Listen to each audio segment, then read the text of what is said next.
our slides today. In addition, we have Jim Brigham, we have Richard Coy, and Jason Chandler on this call, who are all part of this team as well. So we can field any questions that you have as a result of the presentation. And even if we don't cover a particular web thing that you have a question about, feel free to raise those at the end of the call. So I'll turn it over to Alex, who is our AEM kind of guru. Take it away, Alex. Yeah, so I have probably had the chance to talk with most of the people on this call before about different topics. Today, specifically, we're going to be mainly focusing on like governance strategy, how it relates to assets and just content management. But I also wanted to focus on search because that's a hot topic in the Cru world today, especially as we're trying to get people to the right ministry to fulfill what they're looking to do on our websites. Let me go ahead and start this. Trying to do presentation view on one screen. It's difficult to get it all going here. So yeah, so today's agenda, I'll do a little bit of introduction on a few of the different aspects of our team, as well as just discussing the topic that we just talked about. And then we can have a small discussion on content governance and search. And then I'll open it up to any questions that you guys do have. If at any time there needs to be like a quick clarification, I'm totally open to it. Pretty informal on how I operate. So feel free to raise your hand if you have a quick question, or you could wait till the end, like Chancel said. But yeah, so who are we? So our primary focus is on some of the content management systems that we offer, one of them being Adobe Experience Manager and the other being WordPress. I primarily focus on Adobe Experience Manager along with Jason. And then WordPress is going to be Rich's field of expertise. These are two very powerful CMS platforms. They can be used for a similar purpose. Depending on the needs of the ministry, we recommend one or the other. And then there's this other aspect of it where we offer network support. It's not necessarily everything in terms of like network operation and configuration, but Jim Brigham does offer some configuration support on the AEM side. And then in general, for general support, we send things over to the DevOps team, which is another team in DPS. As you can see here, there are a few links if you need to request new websites, request access to AEM, or if you need to request domain and network configurations. We have specific emails related to those requests. I did just change out the website request form. This request form was specifically tied to website requests in the past. Now it is a general form from US Digital Strategies, and it is a robust form. So please feel free to check that website request form out, because it's not just for website requests. It is a general DPS, USDS request form for support from our teams. So first topic is that OmniSearch feature that we have implemented over the past few years. When I first joined a few years ago, Cru.org search was pretty difficult to find things on, and some might even say it's still difficult in some aspects. I'd like to just dive a little bit deeper into this topic and discuss a few of the ways that maybe you can improve the performance of your pages on our internal search, which also it's not necessarily a one-to-one relationship, but if you improve the page for our internal search algorithm, it is also going to be beneficial for Google search, because there are a few things that we look for in order to place a page higher. So first off, I wanted to show you what search looked like in the past. This is still what it looks like on some of our websites on the left-hand side. So when I first joined almost 4 years ago, I looked up 4 spiritual laws. I think that was one of the things that I looked up, because I knew that was a core resource for Cru. I knew that was a hot topic in the ministry, and it was something that we really wanted people to view and understand. Now, for the purposes of this example, I did not use that term, but you get the idea. It was actually very difficult for me to actually find the 4 spiritual laws, even though it returned results. Some of these results did not have anything to do with like spiritual laws. It had the term spiritual in it, had the term laws in it, but I wasn't finding what I needed. Now, a few years back, we made an initiative to really improve search, not just improve search, but start offering search results from different websites. Now, as Cru is a parachurch ministry, an organization that has many different ministries beneath it, we wanted to offer the best path forward, not necessarily keeping people on our website. That is a narrative that we had to kind of switch focus from, because usually when you want to serve up search results, you want people to find results on your website. You want to serve them the next step on your website. As Cru, we're not necessarily focused on that. We want to serve the best next step. And so sometimes that forced our hand, or not forced our hand, it allowed us to say, hey, we want to offer up athletes in action. We want to offer up family life results on Cru.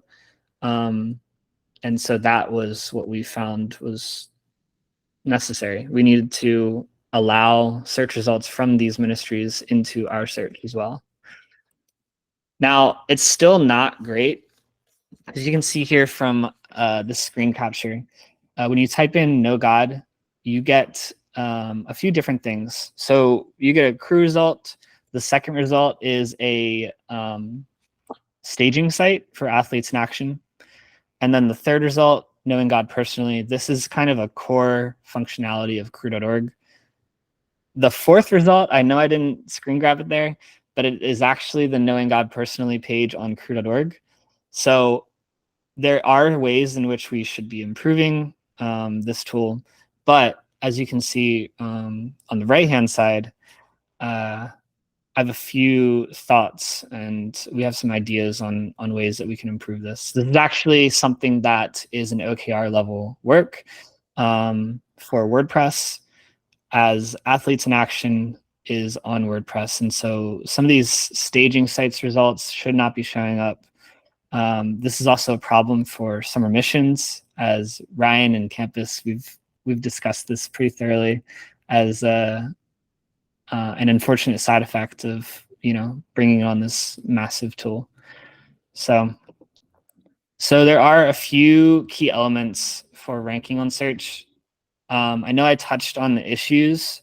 I just wanted to share that these issues, while they're not fixed right now, they are in the process of being fixed during this tertile. So I'm hopeful to get some of those fluff results out of our search. So instead of like 2,000 results and 500 of them being irrelevant, we'd get to the nitty gritty and actually get relevant search results. So these are the key things to rank on search. This isn't something that is heavily considered by many people that put up web pages. I know that many of the people on this call are very aware of what's needed for ranking on search, but I just wanted to reiterate this and maybe share it with you so you could either write it down or put it on some type of documentation for your content authors. This stuff is relevant not just for Cru's SEO internally, but it is also relevant for search results on browsers. So from here, you can see that we need meta information such as titles, descriptions, and thumbnails. Thumbnails are not necessarily important in showing a result, but I personally believe that having a thumbnail on a page just invites a better experience. As an example, this first page result does not have an image. It just has a result. And from a perfectionist standpoint, the OCD in me just wants some type of image to be there, something to show this is a complete result. But again, that's not necessary to show the result higher on the web page. The fourth point really makes it an effort to tell you what is the most important thing in order to get a higher search result. So 521, this is kind of our weight system that was implemented. Let me reiterate. The higher the number, the more weight it has in affecting like what is shown on the search results page. So 5 being the title being the most important to show up on a search result. The second being description, which a description is usually, you have to fill it out in the properties of a page. And then lastly, the body, which is the content. So Google has a very advanced search algorithm, and we're not quite there yet, but the body for us is going to be the least important aspect in whether or not your search result will show higher on our search results page. So I just wanted to share that with you guys. So next up, I wanted to dive into like the CMS effectiveness and improvements that you guys can make or others can make to better make use of the content management system you're using. A couple of things that I thought of to focus on were asset strategy, content development, updating the look and feel of your sites. And this is an important part, running consistent site checks, investing time into learning ways to improve the design of your site. I think for me personally, I think the run consistent site checks is a pretty important aspect of this. When I first started, I wasn't aware of the most effective way to do kind of a internal audit of like our pages. I found out that, this is a pretty simple method, but it's a pretty effective method. Creating spreadsheets with all of your pages on it, entering in all the details that you are wanting to talk about and wanting to improve, wanting to investigate to see if there are any ways you can improve it, and then creating kind of like a checklist and assigning it to different team members. It's really hard for one person to do this for an entire site. It's much more effective to make this a team effort and not just put it on your shoulders.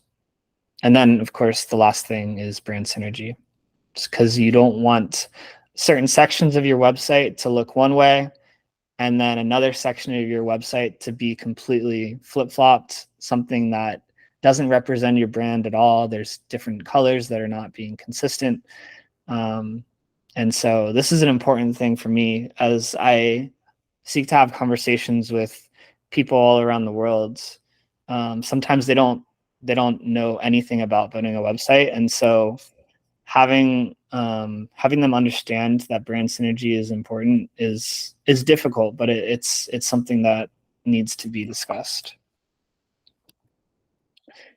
So diving a little bit deeper into asset strategy, I found that in our digital asset management tool, otherwise known as the DAM for Adobe Experience Manager, it can be a little bit complicated when we have hundreds of people uploading images over the course of a few years.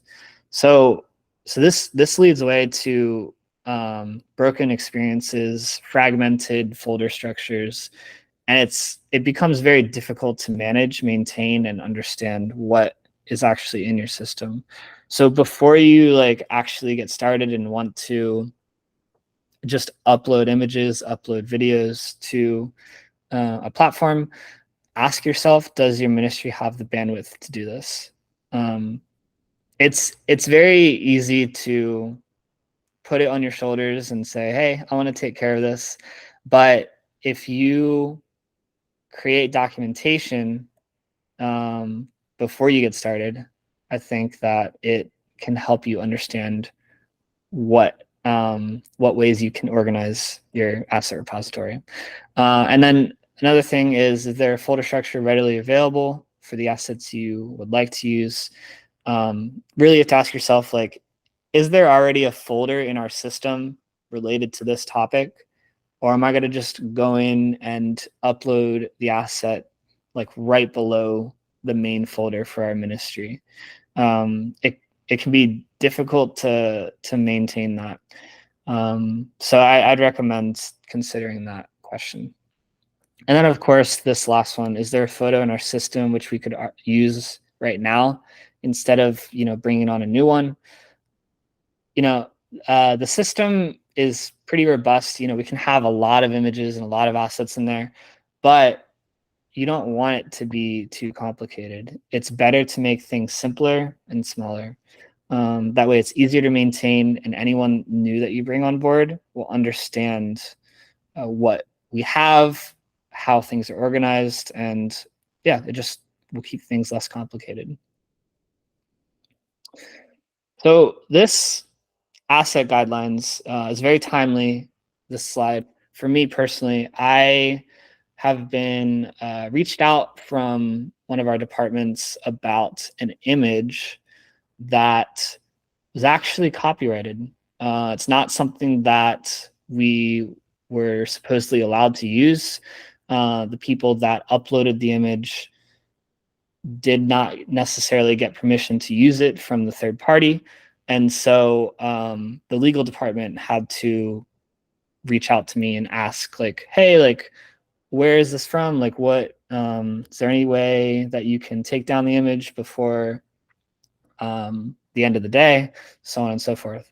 So I want to reiterate that, uploading stock photos is pretty easy nowadays. It's very easy to go on Google and search up stock images.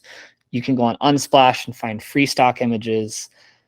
Problem lies when you just upload images that we actually don't have permission to use. Some authors, some creators like to get credit for their work, whether that be just a little owner name at the bottom saying like who owns the image.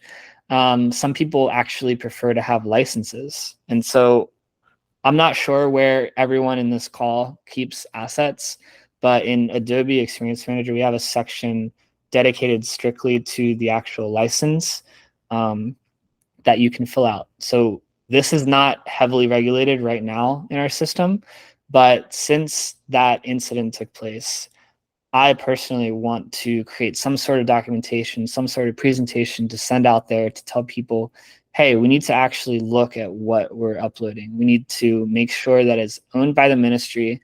And if it's not owned by the ministry, that we have permission to use it. As you can see here, there's also, it's hard to tell, but in this image, there is a usage terms and expiration date. So our system can say, okay, we're only having permission to use this for a year or 2 years. We can set an expiration date. That way, our team will get notified when that image is about to expire. And therefore, we can either re-up the license or swap it out for an image that we're allowed to use. So content governance model. What is the purpose of a content governance model? I think we do this really well in the US. So this topic might not be relevant for everyone on the call, but I think that it is a very important thing that you might want to just share with other ministries you're working with. Maybe you're helping out some ministry that only has a team of 1 or 2 people. And so this is a pretty important, oops, I did not try to do that. Okay, so this is a pretty important aspect of, bringing content onto your website. So you need to have a content governance model to understand the content strategy and marketing goals of the organization. defining roles and responsibilities of your team, define the processes around content strategy. And these last 2 points are pretty important, like I said in the last story, is to ensure legal, regulatory, and security needs are met. In a day and age where like things are more digital now than ever, AI is more robust than ever. It's very important that we keep our content secure, that we're following the laws and regulations of the governing bodies that we're to answer to. And then this last one is defining workflows for authoring, publishing, archiving, retention, and disposal of content. Now, I think we do a really good job of authoring and publishing content. One thing that I know the campus ministry has been working pretty hard at, and I think they've basically completed, is they've archived or removed many resources that, were relevant at one point, maybe 9 years ago, but are no longer relevant for the ministry. They've gone in and archived those posts. One thing to consider, though, while you're archiving or removing pages is how will this affect pages that link to it? So a cool feature of Adobe is that it allows us to link to images, or not images, sorry, it allows us to link pages to other pages. And if one of those pages were to be deleted, or if the URL was to be changed, those links would be internally relinked to the new page URL that you're using, or you'll get met with like a warning sign saying, hey, this page is referenced by like 150 other pages in our system. Are you sure you want to do this? And I think it's a very important thing to consider how the changes you're making are affecting other ministries and other pages within the system. Now, I'm not sure like if we have a Google site or a WordPress site. I don't know if that capability is out there, but it's always good to consider where your pages are being linked from. Like, for example, if Christianity Today had an article that links to one of our pages, we don't want them to have a broken link. They might stop linking to our content if a lot of the things they link to end up being broken with 404 errors. It's important to consider, okay, if I'm changing this, make sure I have a redirect set up in place to show like, okay, this content's not relevant anymore. Maybe you just visit this one, or if it redirects to the homepage or a new site. So it's good to consider these things as you're thinking through like archiving and disposing of content.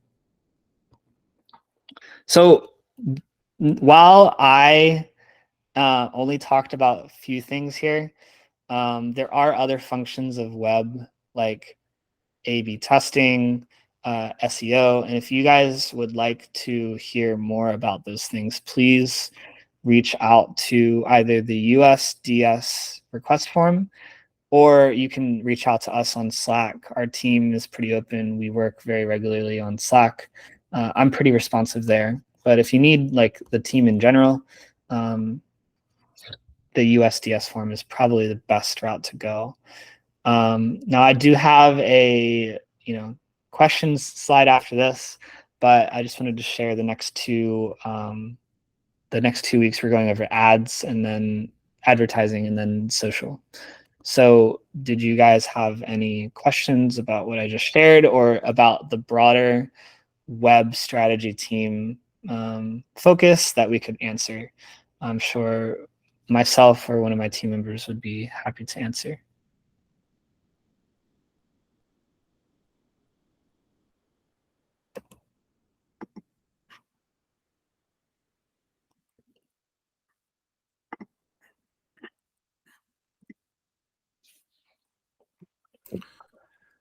Hey, Alex, can you put the link to this deck in the chat?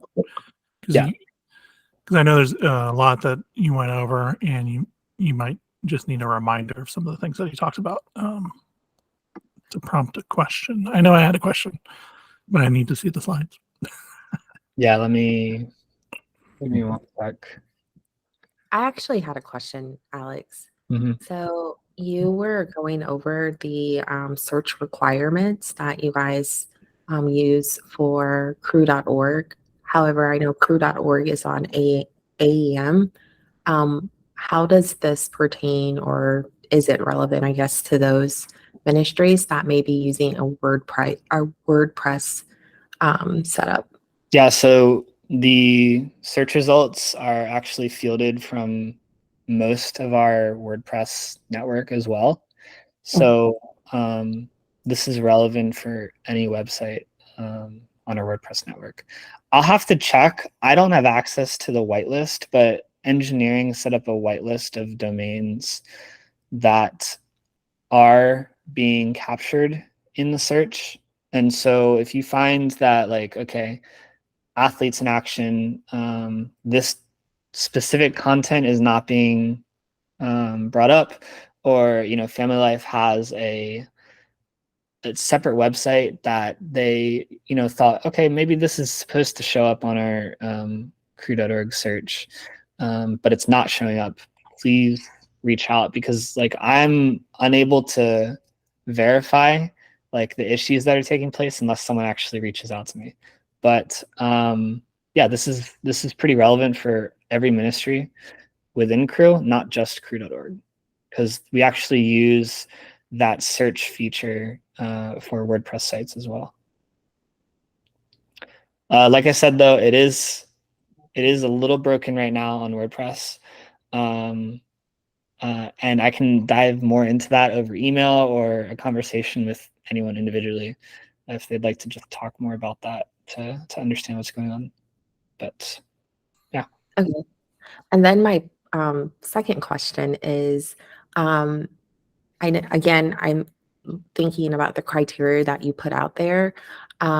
If I was a ministry, how can I ensure that my content ranks higher, or at least as high as it possibly could? Yeah, so the system, I actually discussed this with Faith, who's on the call. We kind of dived into a specific campaign that they had, understanding like, okay, this page is something that's very important to us, but we want to make sure that it's showing up for that specific term. It was actually a simple fix, but like I mentioned in this presentation, there are key things that determine whether or not it shows up on the search results. If you don't include a description, your result will be penalized. And I know that sounds bad, but like, we want to serve the highest quality things. And while we can't determine like if the body content is high quality, we're still kind of in that like new stages of like a search feature.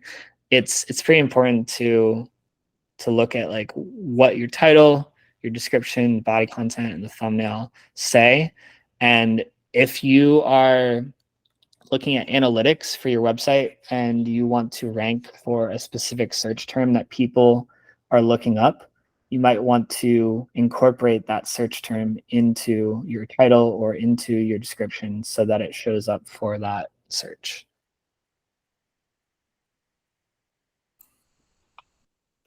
And if you are looking to use search terms and find out what's the best terms to use, we do have a SEO tool called Bright Edge, which I can give you access to. And there are tools within there to research keywords and find out how much search volume they have.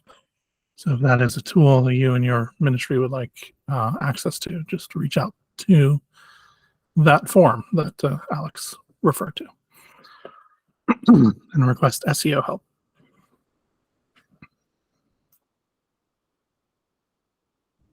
Looks like there's two.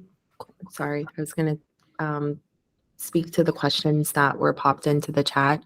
So the first question says, is there a standard asset library accessible by all Cru content creators, or one that has been set specifically for web? Yeah, so there is a Cru stock photo library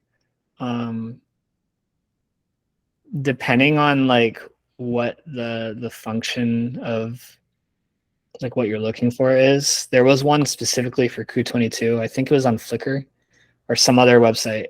I forget, but we do have our own stock photo library for staff. Let me just share that really quick. It is on StaffWeb. And I am not aware of like where they are at in the process. I know that that site says beta in the title. They're still working on like adding content to the stock photo library, and I think they're always going to be adding content. But you can check that out. Of course, it is behind a sign-in wall, so you have to log in through Okta and go on StaffWeb. But that is a stock photo library.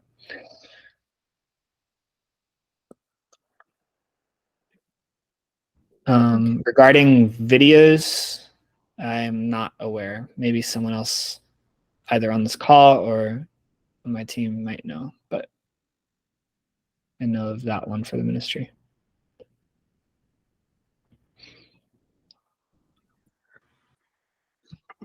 Alex, oh, go ahead. Go ahead, Chancellor. The next question that is in the chat is there a suggested folder structure for web asset management?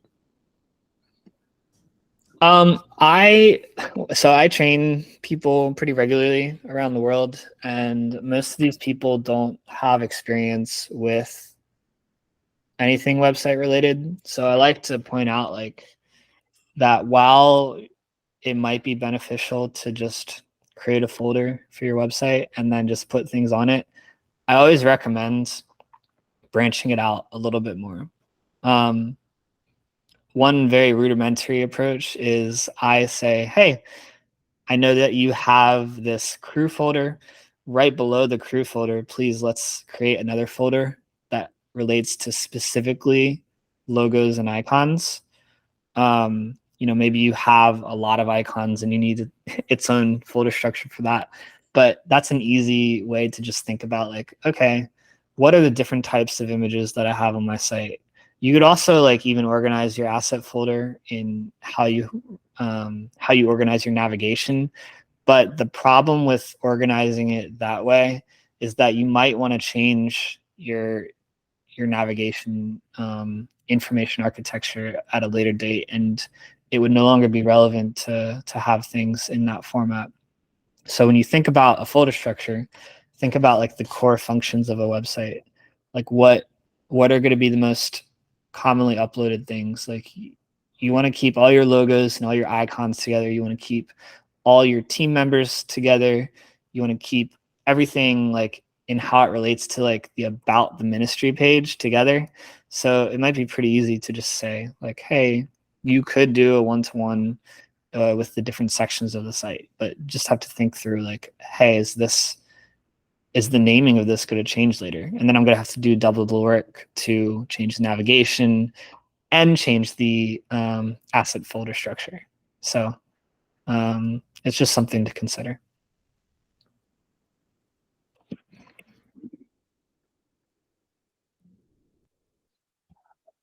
Are there any more in the chat? I was looking through. If not, I kind of have a comment and a question. And we're going to talk about advertising next week and then social media. And one of the things I've really loved working in US digital strategies, and I know, of course, not all of you are from that group on this call, but is how we've linked in email, SMS, websites, social ads, and that we're really using a number of channels depending on our campaign goals and different factors.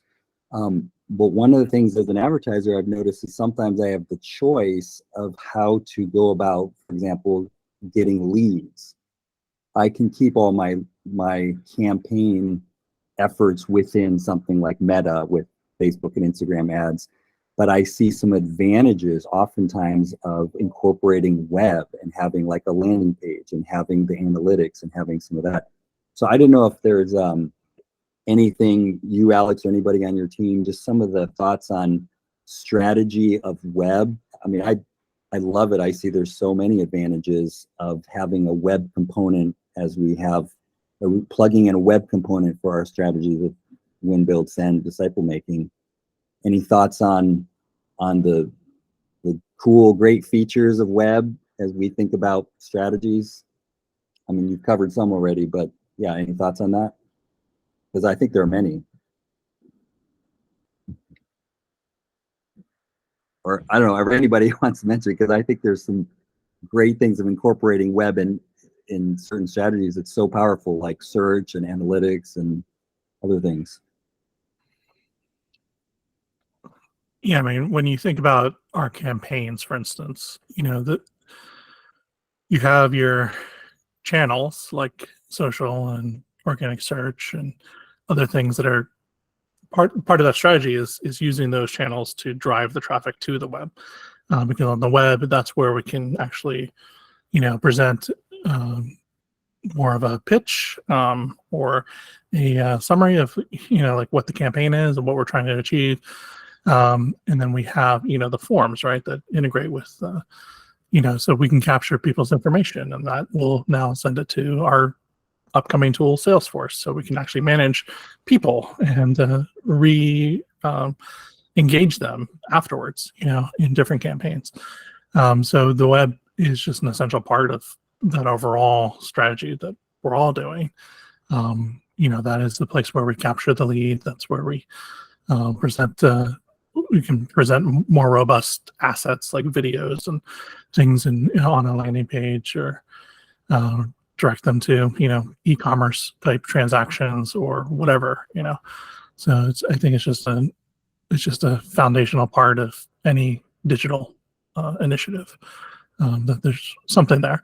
Like even SEO doesn't work unless we have the content on the website, and the content is well optimized. It's addressing things that are searched for a lot. So there's that part of it that's on the website, in addition to all of the technical things that I just talked about of needing the website for. One thing I'll add to that, Frank, in terms of like thinking through the strategy, particularly on web, oftentimes we drive our users to our website. We just want to make sure that we're mindful that there's like a great call to action, or there's even a call to action. So particularly during those moments where we are driving them to, you know, review or read an article. After that article, we should always have some sort of call to action of what we want them to do at that point.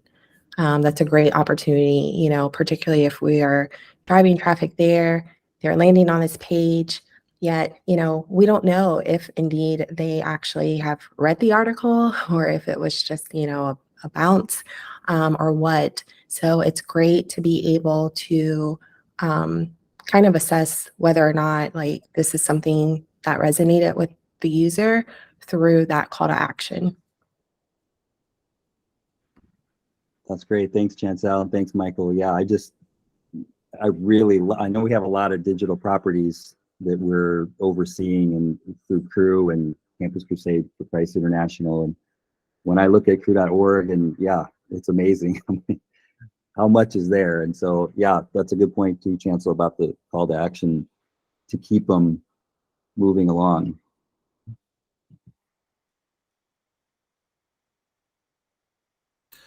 Yeah, and Alex advises, you know, teams that range in sizes. Like you said, like some of these people don't have any dedicated people to run the website or to worry about content strategy or whatever, you know, so he has to provide them as much information as he can about running a website. But a lot of these ministries don't have the staff to really take advantage of web as a marketing tool.